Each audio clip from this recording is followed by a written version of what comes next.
Belgium बस्न लागेको वर्ष भयो फर्स्ट टाइम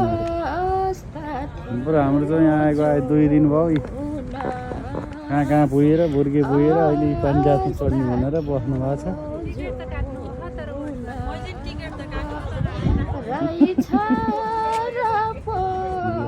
यहाँ यस्तो छ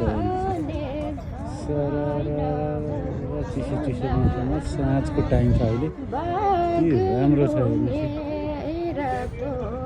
सिप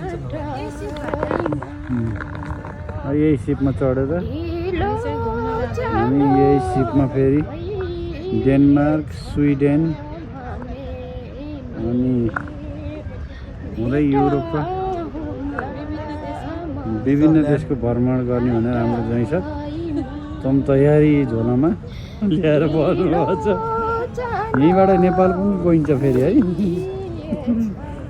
ल हेर्नुहोस् सिप आइसकेको छ अब यो सिपमा चढेको फेरि